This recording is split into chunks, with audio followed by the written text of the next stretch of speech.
Assalamualaikum warahmatullahi wabarakatuh.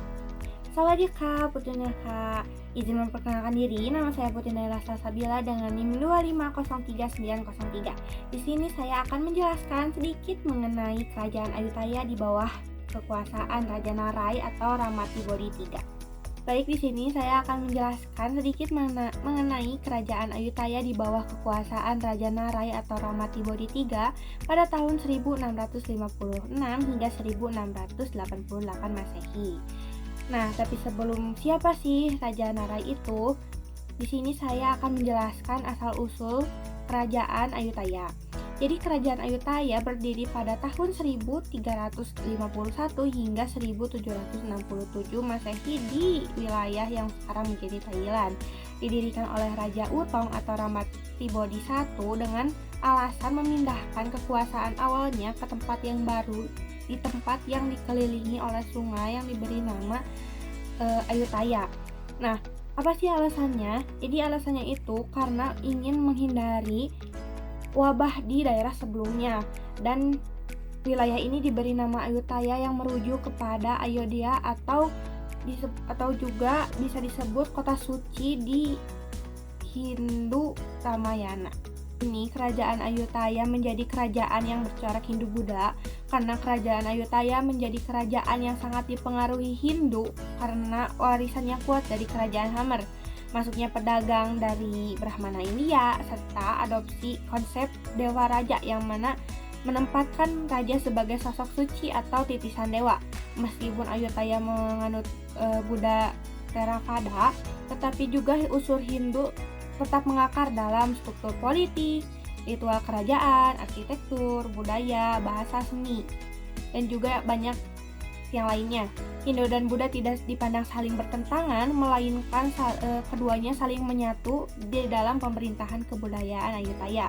Sekarang kita lanjut, siapa sih Raja Narai itu? Jadi Raja Narai atau lebih dikenal sebagai Raja Ramatibodi III yang memiliki nama lengkap Samdet Pranarai Maharat. Beliau lahir pada 1629 dan menjabat dari tahun 1656 hingga 1688.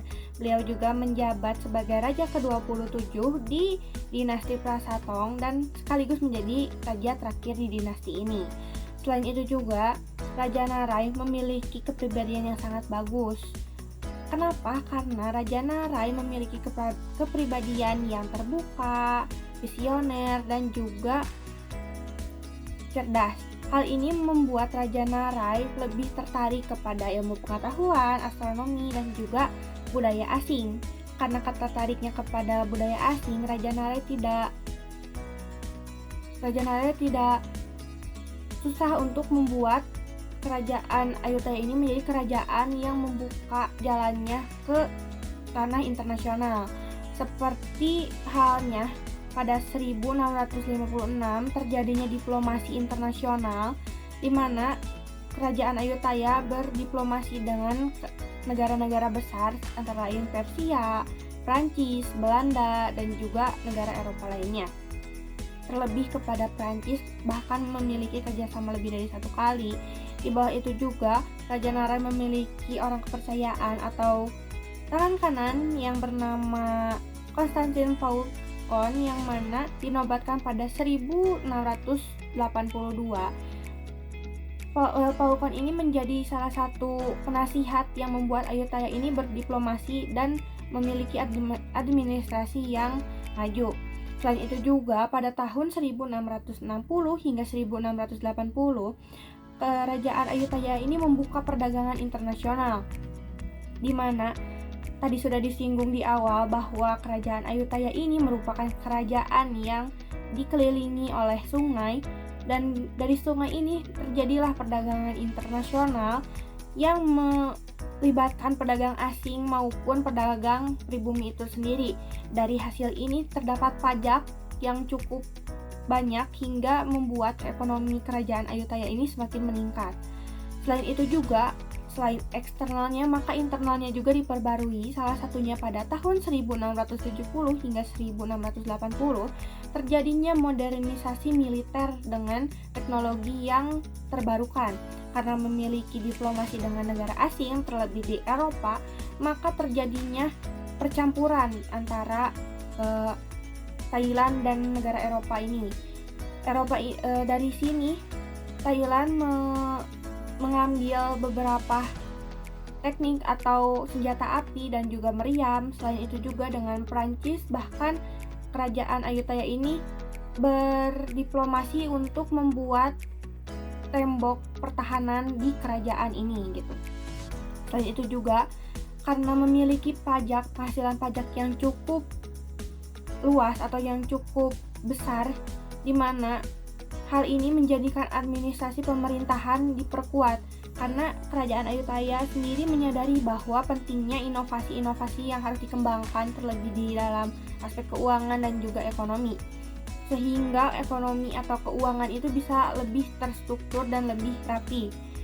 Dan dari hal-hal di atas yang sudah dijelaskan, maka terjadinya stabilitas politik dan juga kesejahteraan bagi rakyat, karena dalam periode Raja Narai ini tidak adanya konflik besar dari dalam negeri maupun di luar negeri.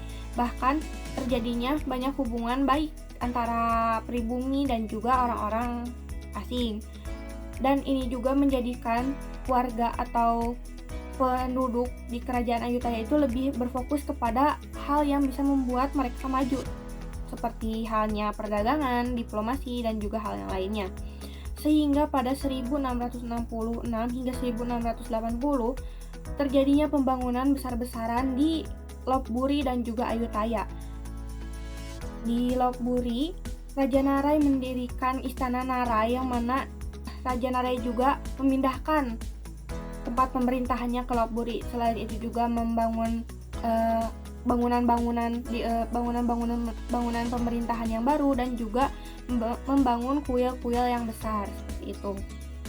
Nah, dari kerajaan Ayutthaya ini di bawah kerajaan Narai pada tahun 1688, saat Raja Narai sakit, terjadinya kudeta karena adanya suatu kelompok yang merasa bahwa pengaruh dari negara asing itu lebih kuat, sehingga pada saat itu juga Raja Narai ini wafat pada tahun 1688 atau lebih pastinya pada tanggal 11 Juli, di mana hal ini menjadikan raja pemerintahan di bawah kekuasaan Narai ini berakhir. Tapi selain itu juga tidak bisa kita pungkiri bahwa kerajaan Ayutthaya yang dipimpin oleh Raja Narai ini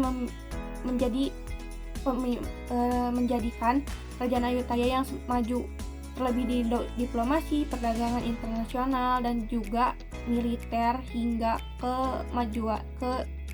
stabilitasan politik dan juga rakyatnya. Dan di sini juga dijelaskan bahwa kenapa sih sampai akhirnya pada saat dinasti terakhir kerajaan Ayutthaya ini runtuh pada tahun 1767, karena terjadinya penurunannya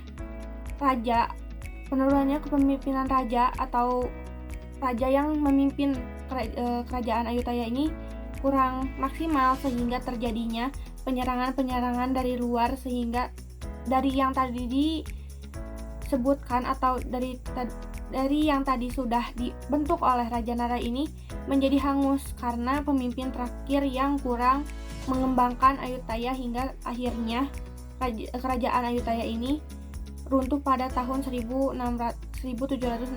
Nah, hingga saat ini pengaruh Ayutthaya masih sangat terasa dalam kehidupan modern di Thailand karena sistem monarki Thailand, upacara penobatan raja, royal ploughing ceremony, hingga penggunaan bahasa Sanskerta dalam gelar kerajaan merupakan warisan langsung dari kerajaan Ayutthaya sendiri.